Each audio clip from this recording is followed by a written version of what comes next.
কিন্তু আপনাদের কাছে একটা প্রশ্ন রাখি, পানি বেশি জরুরি না ডিম বেশি জরুরি? পানি।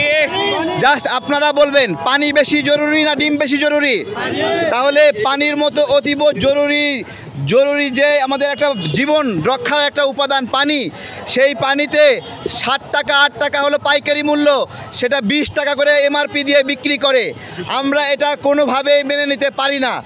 এইটা আমরা আরও জানি যে বিভিন্ন কোম্পানি 60 টাকা দিয়েই পানি দিতে পারে আধা লিটার পানি, আবার কিছু কিছু কোম্পানি 13 টাকায় বিক্রি করে।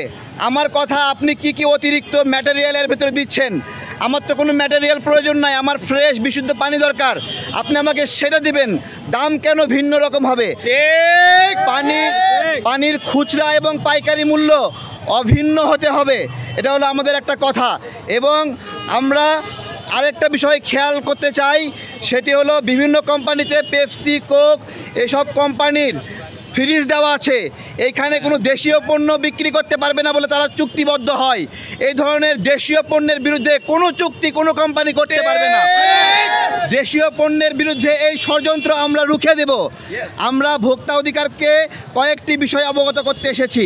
তার মধ্যে 1 নম্বর বিষয় হলো এই 1.5 litre, 2 litre, half litre, 1 litre যে 5 লিটার পানিগুলো রয়েছে, এগুলো কম দামে দিতে হবে, এগুলো ন্যায্য দামে দিতে হবে। আরেকটা বিষয়, প্রত্যেকটা হোটেল, প্রত্যেকটা দোকান এবং সুপার শপে এই যে সিন্ডিকেট করে দেশীয় পানি বিক্রি করতে দেয় না, বাধ্যতামূলকভাবে নিয়ম করতে হবে। আমার দেশের কোম্পানি পানি বেচতে পারবে না, ইসরায়েলের কোম্পানি এসে পানি বেচে সব টাকা নিয়ে যাবে। এই পানি তো ইসরায়েল থেকে নিয়ে আসে না, এই পানি তো আমেরিকা থেকে নিয়ে আসে না। আমার মাটির নিচের পানি বিদেশি কোম্পানি তুলে সিন্ডিকেট করে চুক্তি করে এখানে আমাদের কাছে বিক্রি করবে, আর দেশীয় পানি বিক্রি হবে না। এইটা আমরা আমরা হতে দেব না। আমাদের অনেকে বলেছিল কিন্তু ভারত থেকে পেঁয়াজ না আসলে পেঁয়াজ 450 টাকা কেজি খেতে হবে। আজকে ভারত থেকে পেঁয়াজ আসছে না, আমরা কিন্তু পেঁয়াজ ঠিকই 35 টাকায় খাচ্ছি। ভারত থেকে আলু আসছে না, আমরা 17 টাকা 16 টাকা কেজি আলু খাচ্ছি আমরা। সুতরাং এইগুলো খেয়াল করতে হবে। আমার দেশীয় পণ্য, আমার দেশের সম্পদ, দেশের কৃষি রক্ষা করতে হবে। আমি জানি না ভোক্তা অধিকার ডিমের দাম 1 টাকা বৃদ্ধি হলে ছোট ছোট দোকানদারকে জরিমানা করেছে, বিভিন্ন সময় 2 টাকা হলে জরিমানা করেছে। তাদের চোখে কি পট্টি দিয়ে রেখেছিল? তারা কি দেখেনি 60 টাকার একটা পানি, প্রয়োজনীয় পানি কি কোনো বড় লোকের উপাদান? বলেন বলেন, গরিব মধ্যবিত্ত কার না পানি প্রয়োজন হয়?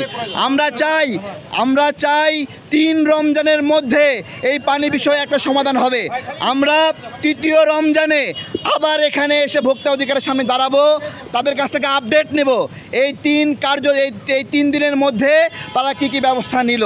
আমরা এখন তাদের কাছে যাব, একটা কপি দিয়েছি ডিজি বরাবর, তাদের কাছ থেকে রিসিপ্ট কপি নেব। সাংবাদিক ভাইদেরকে ধন্যবাদ। আমাদের এই বিষয়টা আমরা চাই, পানিটা আমরা সস্তায় খাই, এবং পানি যদি আমরা সস্তায় না পাই, বিশুদ্ধ পানি যে অধিকার, পানি শূন্যতা, এটাতে কিন্তু আমরা ভুগবো।